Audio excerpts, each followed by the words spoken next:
안녕하세요. 부동산 PD 남승현입니다. 요즘에는 집을 팔기도 쉽지 않고 또 사는 것도 쉽지 않은 시절이라는 생각을 해보는데요.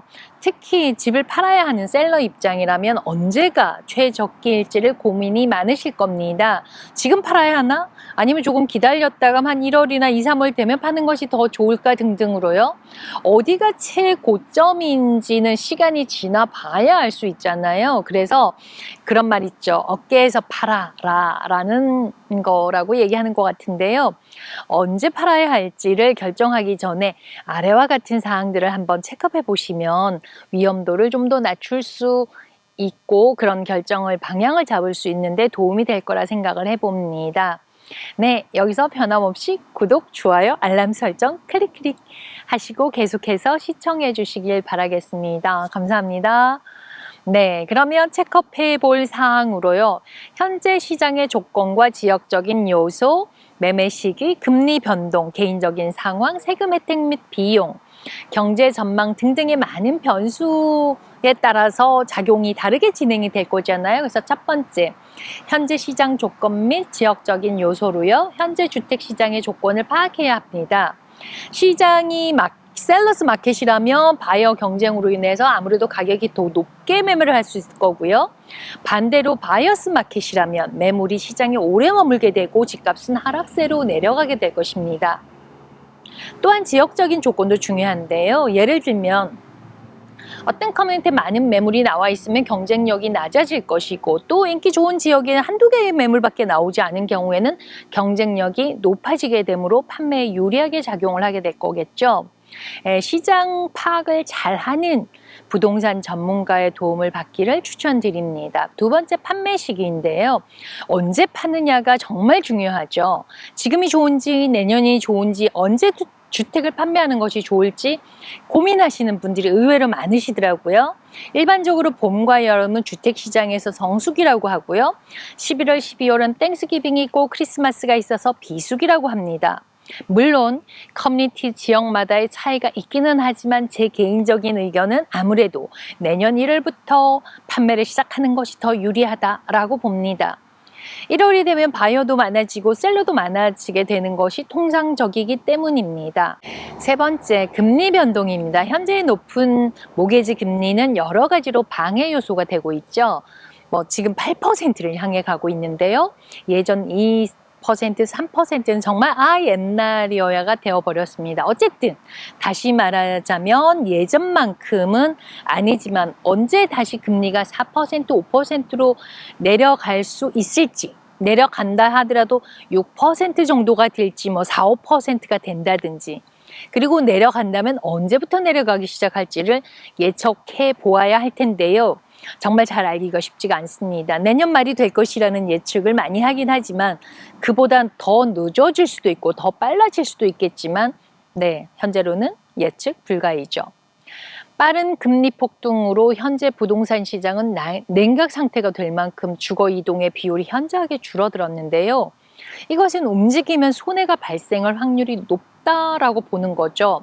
그래서 경제적인 계산기를 잘 두들겨 봐야 할 것입니다. 네 번째는 개인적인 상황에 따라서 다르겠죠. 지금 집을 팔고 나서 다음 주택을 언제 구입하려고 하는지, 현재 다른 주택을 또 필요로 하는지, 가족의 상황이나 애 학교를 간다거나 이런 게 있겠죠. 그 다음에 직업적인 상황, 라이프 스타일의 변화 등도 고려를 해야 되겠죠.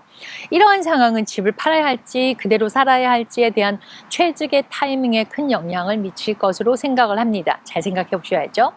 다섯 번째, 세금 혜택 및 비용입니다. 주택 판매로 발생하는 세금 혜택 및 부가 비용을 생각을 하셔야 될 텐데 최근에 이제 상담을 하는 사례 중에 오래전에 30만 불에 구입한 주택을 팔려고 하는데 지금 시장가가 200만 불인 거예요. 그러면 양도소득이 170만 불이 되었죠. 그러면 어떻게 해야 할지 거래 비용이나 업그레이드 비용을 공제한다고 하더라도 양도소득세를 많이 내셔야 하니까 부담스럽기도 하겠죠. 또 억울할 수도 있겠고요. 더군다나 이분이 남편분 몇 년 전에 돌아가셨으니 50만 불도 아닌 25만 불 세금 면제를 받을 수밖에 없으니까는 답답하죠. 이런 것을 보면은 사실 정기적으로 계속해서 집을 갈아타는 게 좋은 방법이겠구나라는 생각을 좀 해보기도 했습니다. 주택 판매 시 세금 법률과 혜택은 지역 및 개인 상황에 따라 다를 수 있으므로 전문가의 도움을 받으시는 것을 추천드립니다. 6번째, 경제 전망입니다. 현재의 경제 전망과 미래 전망을 고려해서 금융 상황을 평가를 합니다. 그러나 그 누구도 정확한 경제 전망을 할 수 없다는 것이 안개 속이라는 거죠. 그럼에도 이것이 주택 가격에 큰 영향을 미친다는 것은 누구도 부인할 수 없을 겁니다. 따라서 경제 지수를 꾸준히 지켜보면서 대응해야 할 것으로 보이고요. 네, 현재 거주하는 집을 렌트를 하고 이자율이 좋아서 그걸 포기하는 것보다 그냥 킵하는 것이 더 좋다는 것이죠. 그래서 요즘 보면 현재 거주하는 집을 렌트를 하고, 왜냐면 이자율이 좋게 샀으니까 그걸 포기를 할 수 없는 거예요. 그래서 킵하는 거고요. 그리고 내가 살 집을 새로 구입하는 경우가 있기도 하고요. 또는 뭐 예전에 샀던 것을 홈에퀴티를 받아서 새로 집을 구입하는 경우도 있는데요. 홈에퀴티 이자율도 요즘 만만치가 않습니다. 뭐 9% 이러고 있으니까요. 그래서 이런 계산을 꼼꼼하게 한 후에 결정을 하시는 것이 좋다는 생각입니다. 그리고 또 한 가지, 요즘 챗 GPT가 되게 파퓰러하잖아요. 그래서 챗 GPT에게 이런 걸 물어봤어요.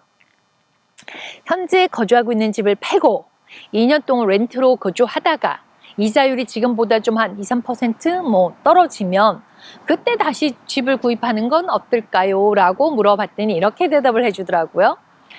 주택을 팔고 이자율이 낮아진 후 다시 주택을 구입하는 아이디어는 일부 장단점을 가지고 있습니다. 장점으로는 첫 번째, 이자 비용 절감입니다. 낮은 이자율로 모기지를 얻게 되면 모기지 이자 비용이 감소를 할 수 있습니다. 이는 장기적으로 주택 소유자에게 이익을 제공할 수 있습니다. 두 번째 장점은 현금 유동성 확보. 주택 판매로 현금을 확보하면 미래의 주택 구매를 위한 유동성을 확보할 수 있습니다. 렌트 중에 절약한 돈은 투자 등에 활용할 수 있습니다. 세 번째는 주택 판매 시점. 주택 판매를 현 시점에서 할 수 있으며 현 시점에서 주택 그 가격을 활용할 수 있습니다. 네, 그러면 단점은요?